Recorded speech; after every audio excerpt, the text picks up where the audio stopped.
Welcome back to Dating Intentionally. I'm Talia. I'm a dating coach, and I'm sharing no-nonsense advice for navigating modern dating with confidence and ease, whether you've been on dozens of dates or you're just getting started. I believe dating can be fun, especially when you master juggling a few matches. And I don't mean like fire matches, I mean dating matches. So this is coming out the first week of June. Can't believe it's June already. This year is zipping by, but it's not too late to meet someone. Okay, I took a poll on Instagram of the best season to date, and summer was the clear winner. Even looking back, I can confidently say that I met 3 out of the 4 guys I dated long term in the summer. Is it a coincidence? Maybe. Well, I just want to let you know that if you are taking a break from the apps this summer, or if you're just looking for other ways to meet people, listen up. I'm trying something new, and I'm hosting a challenge that I'm calling IRL Summer. IRL stands for in real life. It's a 4-week challenge, and we're starting next Monday on June 10th, and it will go until July 1st. You can jump in anytime during that 4-week period, and here's how it works. Every Monday, for these 4 weeks, I'm going to host a live workshop on meeting people in real life. It'll be a little different every time. And I'm going to have you, the people participating, also share what you are doing to meet people in the wild and how it's going. So this is like part workshop, part accountability, and part community. You don't have to join all 4 live sessions to be part of the challenge. I'll be sending out stuff via email to everyone who wants to do it. And as always, you will get the recordings because in these workshops, I will be breaking down all the tips for getting out there, approaching and talking to strangers, flirting, getting asked out, and all that stuff. I know people are kind of over the apps right now, so I'm excited about giving you the confidence, skills, and accountability to get out there and start meeting people without dating apps. If you want to join, head over to my bio link on Instagram at dating.intentionally and click on IRL Summer Challenge, or just head to the show notes. It'll be linked below, and I cannot wait to see you there. This is the second episode I'm dedicating to multi-dating, which basically means dating multiple people at once. I want to be super clear here. When I talk about multi-dating, I am talking about the talking stage. When you're not committed to anyone, when you're just exploring, when you've just met people maybe a handful of times. This doesn't mean sleeping with multiple people at the same time, which is fine if you are doing it safely and with everyone's consent, but that is not necessarily what multi-dating means. And this is not the same thing as cheating. This is all happening before commitment or a relationship has been established and defined. And look, this type of dating isn't for everyone, but I think there are a lot of benefits. And whether you like it or not, it's a part of today's dating culture in many places. So just know that no matter how you're meeting people. So one big piece of feedback that I hear from heterosexual men who hear someone like me, a woman, talking about multi-dating is, wow, these women are just dating to get free drinks and dinner. And I just want to say, no, that is not the point of multi-dating either, at all. And I get it that in heterosexual situations, early dating tends to be more expensive for men. But I want to remind all daters out there that the first few dates can just be coffee, drinks, a walk, ice cream, things that aren't super expensive. And it's okay to split the bill no matter your gender or sexuality. Another piece of feedback I hear a lot is, wow, how can you expect me to go on multiple dates with multiple people when I can't even get one date? I hear you. If that's you, then I recommend listening to episodes 67 and 68 of my podcast for a bit of a refresh on dating and getting dates in general. Also, DM me. I'm more than happy to help you and point you in the direction of other resources I have. And generally, like with all dating advice, with everything I talk about here in this podcast, this tends to be a sticky subject. And I want to remind you that you don't have to do anything different than what you're already doing. I'm just sharing this info to show you and other daters everywhere that there are options. And this is just one of many different approaches to dating that can help you reach your goal of a long-term relationship, maybe a little faster. The last thing I want to get on the same page about before we get into it is how we define and look at dating, especially those first few dates. Maybe how you define a date and how I define a date are different. For me, the first date is a vibe check, especially when you are dating someone who you have no context with, meaning like that you did not meet them from work, you didn't meet them at school, you either met them on an app or they're just a stranger you met in the wild, right? So you have no context. So the first date counts as that meet cute, that first run in at the grocery store, the first convo at the bar, if you had met in the wild, especially for an app date. It's hardly, like that first date is hardly even a date. The only reason I'm calling it a date is because there is still that level of romantic context and pretense, right?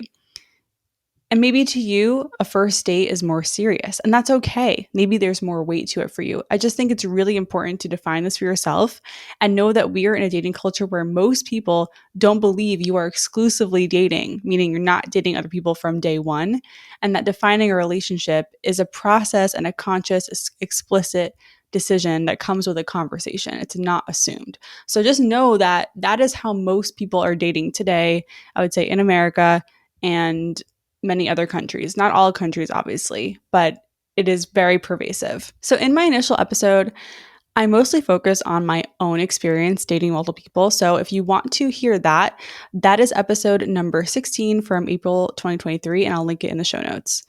But I want to cover really quickly why multi dating can be beneficial. First of all, it speeds up the search process a little bit. If you only go on one date at a time and don't talk to anyone else, and then you have the date and then it doesn't work out, you're basically starting from square one each time. And a lot of first dates don't work out. In fact, most don't go anywhere.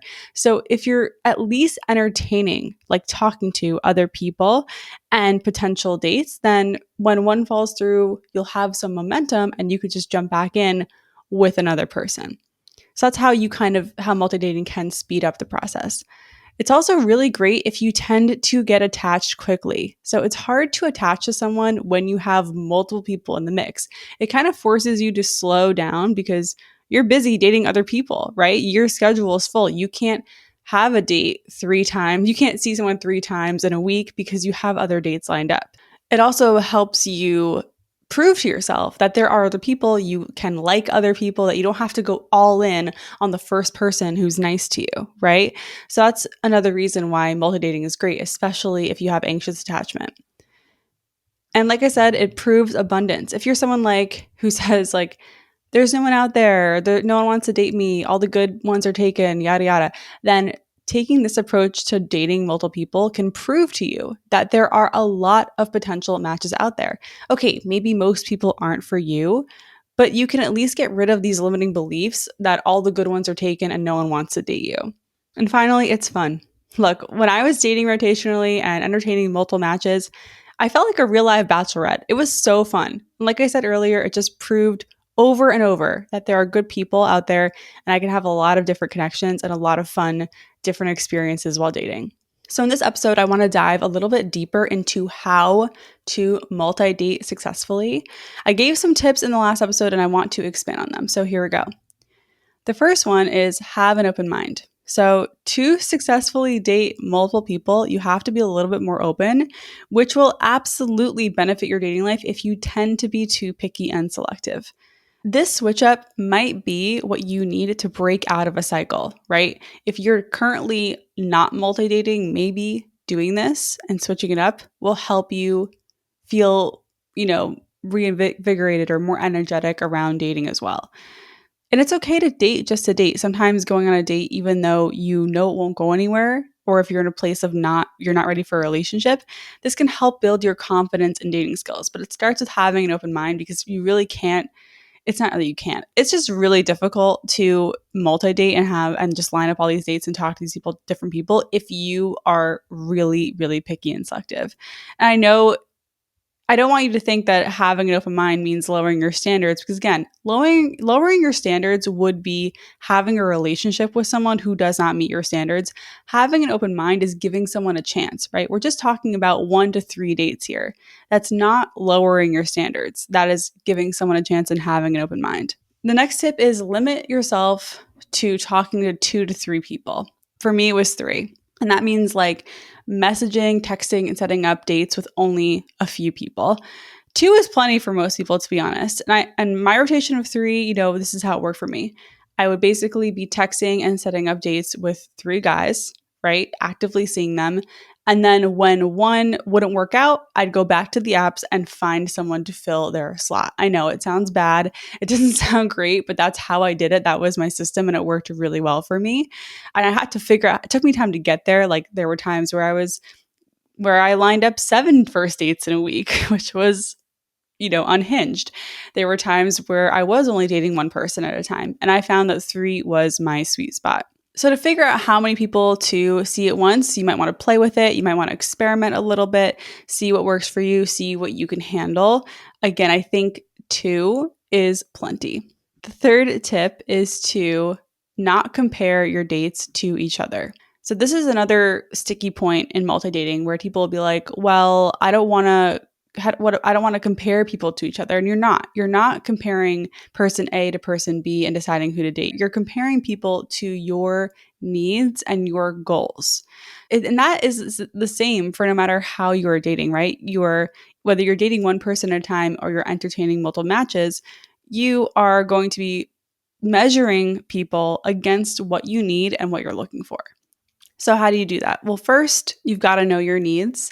So that takes work. It takes a little time. It takes a little meditation. The good news is I do have resources for you. I have a whole course. It takes about 40 minutes to complete about how to discover your needs. And that is on Instagram in my bio link. It says how to identify your needs. That's what that's called. And it's honestly, it condenses the entire process down into just what you need to focus on to figure it out. And it will take you a very short amount of time to compare it to how long it took me to figure out what my needs were. So if you don't know what you need in a relationship, you need to figure that out, whether you're multi-dating or not, because that's going to guide you. And the other thing that will help you do this, again, whether you are seeing multiple people or not, but especially if you are seeing multiple people, is tracking your dates. So that's taking notes after each date, seeing how you feel, seeing how they treated you, if you like them, right? That's how you are going to make decisions about who you're dating and who to not date anymore when you are seeing multiple people. And if you want resources on how to track your dates, I have those too. They're free. You can head to my bio link on Instagram and grab the date tracker resource. And I'll put both these things in the show notes as well. All right, the fourth tip, which I actually don't know if I've ever talked about before, is save their names in your phone. Okay, I know there's this kind of superstition where like people will say the second you save their name in your phone is the second they will ghost you or fumble or whatever. I don't buy into this. If you're dating and talking to multiple people, you need to save their names in your phone. You can save them like Mike Hinge or, like Lucy Bumble, whatever it is. That way you won't get people mixed up and it'll be easier to keep everything straight. I would save people's numbers pretty much the second I started texting them, but again, that's because I dated so many people that I needed to do that. And look, if it doesn't work out, then you just delete their number. No big deal. All right, the fifth tip is to not text a lot, okay?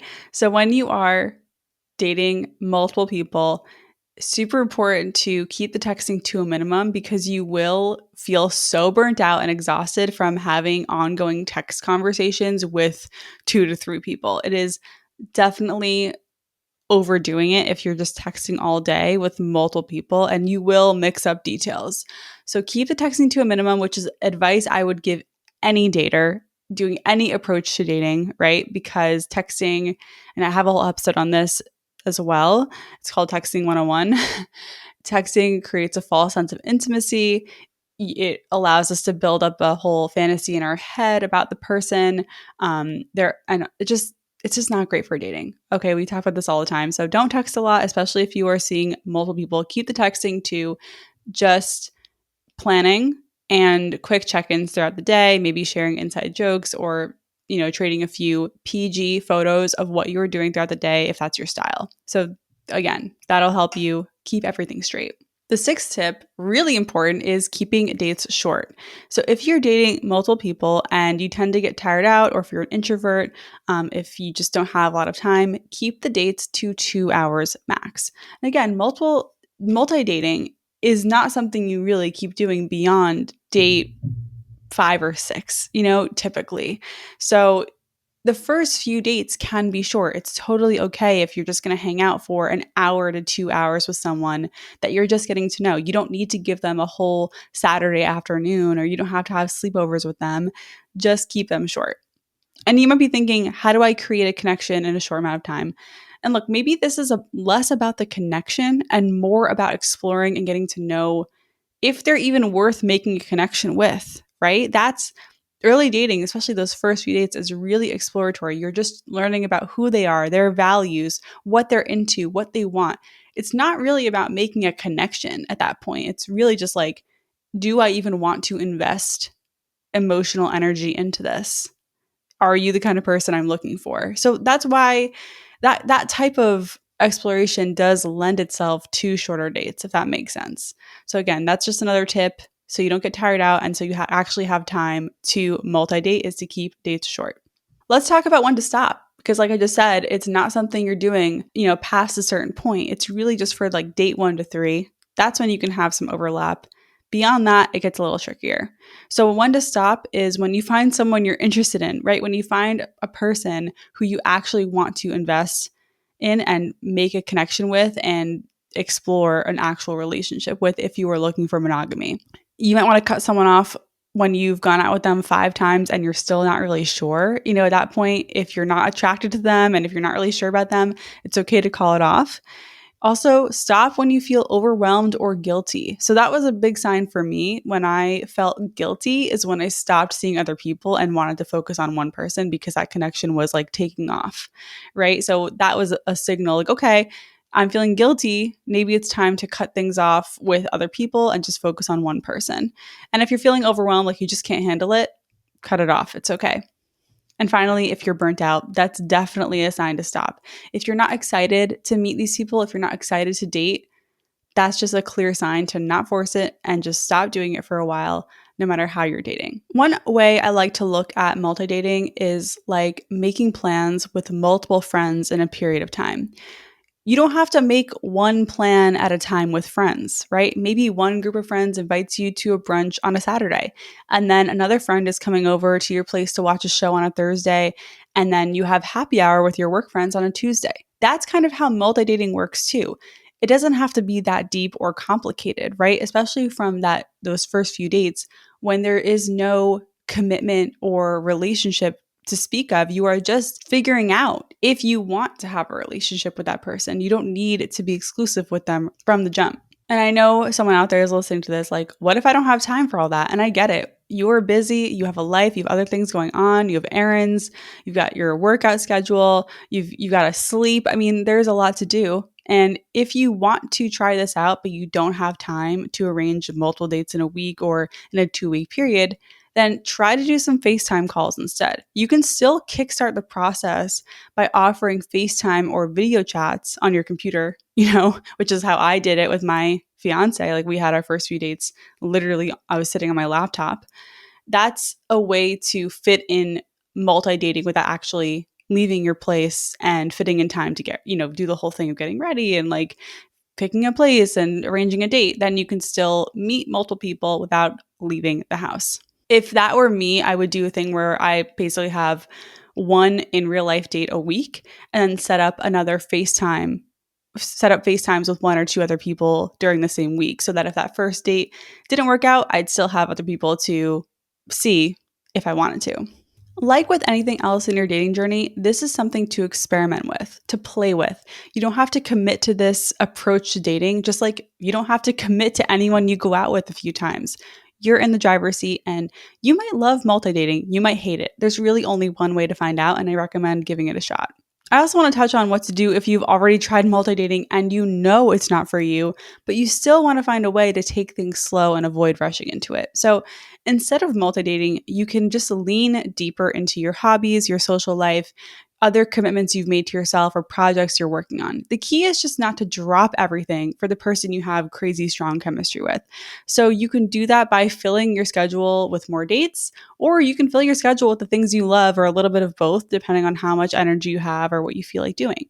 There is no wrong way to do this. So just keep that in mind. If you don't want to multi-date, there's still a way to avoid rushing into things by filling your schedule with things that you love doing anyway that have nothing to do with dating. So I talked a little bit about this in the first episode I did on multi-dating, but I want to touch on it here because it's really important. And the question is, do you tell people that you are seeing other people?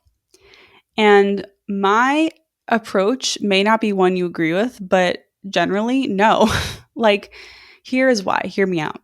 If we're on a date and I just casually say that I have another date later that week without you asking, without any, it just kind of comes up like that, you're going to feel like it's a slap in the face. Even if it's a first date, even if we just met, you're also going to be like, does this person think of me as a friend? Because it's just not the norm to offer that information on a date that you're just again, this is one of these unspoken rules, and if you don't agree with this, that's fine. You can be upfront, do what you want. I'm just saying what worked for me, and that was not being proactive with sharing that information.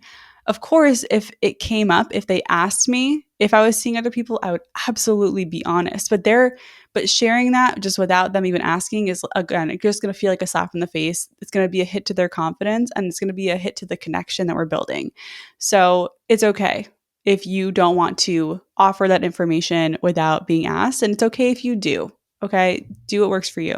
The topic usually came up for me most naturally when we'd be talking about exclusivity, or I would just make the decision that I didn't want to see anyone else. So I would be like, hey, by the way, I deleted the apps this week. And that implies that I'm not talking to anyone else, especially if we met on an app, right? I mean, that would make a little less sense, I guess, if we met in person, but I met most people I was dating on the apps. So yeah, I mean, look, for my fiance and I was the only person he was seeing and talking to while I was still seeing and talking to other people. We didn't really talk about that. I mean, I kind of was like, aren't you dating other people? Like, I kind of was curious because he had just moved to Seattle where we lived. And I was like, aren't you going to, explore? And he was like, no, you're the only person I'm talking to. And I didn't say anything back, right? I didn't confirm or deny that I was doing the same with him. And I think he probably knew I was talking to other people. He knew I had a dating podcast. He knew about my dating Instagram. So I think it was like pretty clear what I was doing. But he didn't bring it up. He didn't have an issue with it. I naturally decided to stop seeing other people at a certain point. And then we went from there. So I know there are people out there who have a problem with this, who are like, I will not date other people who are dating other people. And that's fine. I just think if you are seeing other people, you can decide if you want to share that information without being asked, share when it comes up. It's really a case by case basis. I'd love to hear what you think about this. You can DM me on Instagram at dating.intentionally. Again, I'm very open to hearing your opinions. I think there are a lot of different ways to approach this. My way is definitely not the only way. It's not the right way. It's just one of many ways, and it worked for me. So another question that comes up is, what do you do when you're multi-dating and you meet two people you really like? How do you decide? So this will happen. And maybe you'll like them, you'll find two people and you'll like them for completely different reasons. And I have definitely run into this. And this is one of those situations where only you have the answers, which I know is annoying. If you're struggling with this decision, my advice is to refocus on your priorities in dating, your goals, and what kind of person you need and what you're looking for. Then you can really evaluate each person against that and bet on which relationship you think is a better chance of working out, because that's all you can do. Like, I was in the situation with my fiance. I was seeing him and one other guy in the early stages, and I really liked both of them. The other guy was different. He was a homeowner. He was very handsome, very wholesome, and I enjoyed the few dates we went on, but it felt a little more forced with him. Also, our communication styles didn't meld as well. He was a big meme guy. He literally had a folder of memes and like a whole collection, and you have a meme for every occasion. And I know this probably sounds like someone's dream person, but I have literally never sent someone a meme in my entire life. It's just not how I communicate at all. I don't even use GIFs that much when texting, like maybe 3 times a year. I don't know if that was a sign, but it was definitely something I noticed when I compared him with my fiance, whose communication style and sense of humor aligned with mine a little more. I guess if I had to give one bit of direction on this, I'd say if you're looking for a long-term relationship, don't go with the person who gives you more anxiety. Even though it might feel exciting sometimes, the person who gives you a lot of anxiety in the early stages isn't going to give you less when you're committed. Trust me.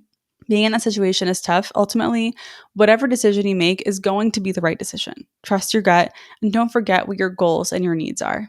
All right, to recap, we talked about how to multi-date properly. We talked about why it's a good idea and why you should try it. And we talked about troubleshooting, right? If you're overwhelmed, how to do it if you're already really busy, what to do if you've already tried it, but you still want a way to not rush. We talked about communication and how to make those choices and what to do if you've found two people you really like.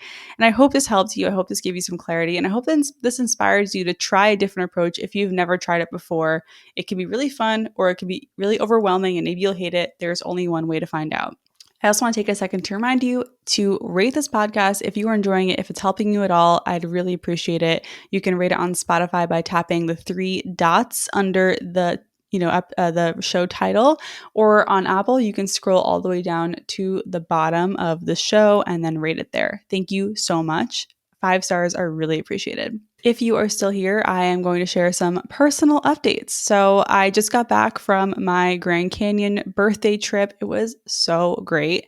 I just need to touch on how different it is to travel with someone who is patient and just like someone who's a good communicator.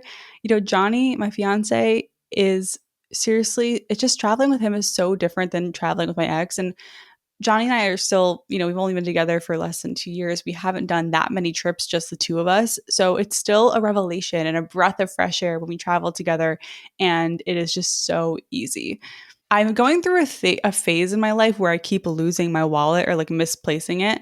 I don't know what it is about the last 12 months, but I have misplaced my wallet dramatically a few times, including a time that I accidentally threw it in the trash and did not get it back. And then I lost it again like a month ago, and I actually just found it again last night, like where it was.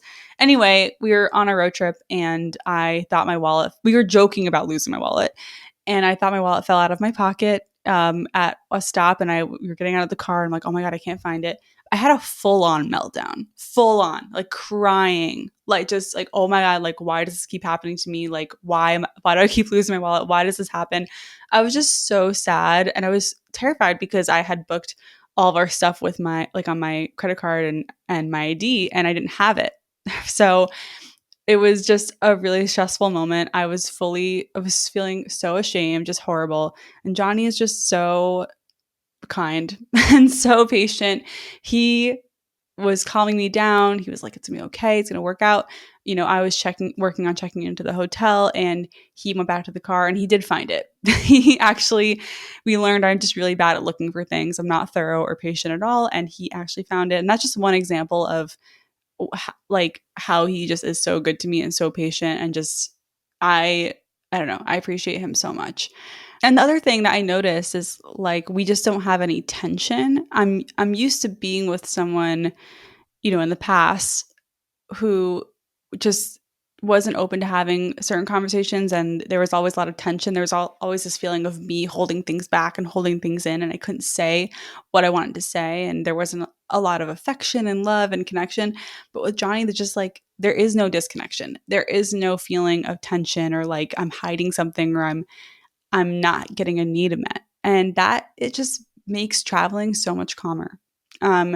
We had a great time. So our itinerary was Bay Area, driving down to Vegas, then to Grand Canyon, then Sedona, then back to Vegas, then back to the Bay Area. It was a lot of driving, but it was super fun.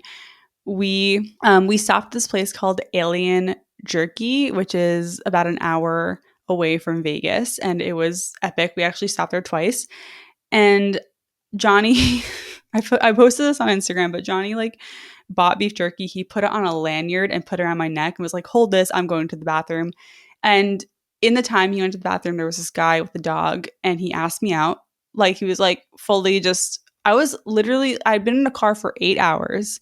I was wearing beef jerky around my neck, and I didn't have any makeup on. I looked like, I don't know, not great. And we were just chatting because he had a dog, I had my dog, and he asked me out. And I'm just sharing this to show you that you could be literally wearing beef jerky around your neck and still get asked out if you have a positive, open energy. I also had my ring on. He was like, are you single? And I'm like, anyway, that was a fun moment. And just generally, if you are traveling in that area, it is very expensive. The food in the Grand Canyon is not great. Next time, I would definitely cook myself and see if I can get a kitchenette or something. It's really expensive, and it's just like the quality. And I'm not even really that picky, honestly. I love a good diner. I love a good tavern or, kind of bar food situation. But even that was just pretty dismal. And yeah, my birthday was fantastic. Honestly, bringing in 32 at the Grand Canyon was amazing. Johnny got me a new workout set and I had a great time. Also, we are officially 4 months out, well, less than 4 months out by the time this comes out from our wedding. It is getting so real. I am picking my party outfits. We just are wrapping up our invitations. We're working on getting a prenup. It's really starting to feel very real. Like, it's wild to think that I'm going to go through this whole summer and then at the very end, that's when we're getting married. Like, the summer is going to fly by so fast. I'm thinking about how to get ahead on the podcast. I'm thinking about how I'm going to keep things going while I'm on my honeymoon and just like how to fully take a month off, at this point, because it's going to be a lot. It's going to be a lot. We're currently working on getting a musician for our ceremony. We're working on our party favors. We have a great idea, which we are keeping a surprise, even though I am so bad at surprises. I cannot keep anything in, but I'm going to try.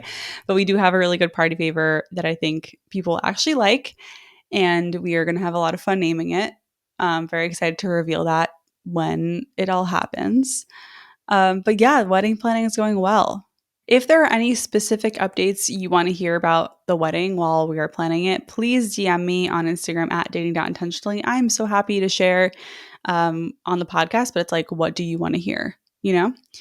That's all I got for you. So I want to thank you for listening. Thank you for trusting me. I hope I helped you figure out how you can use multi-dating to your advantage in your journey.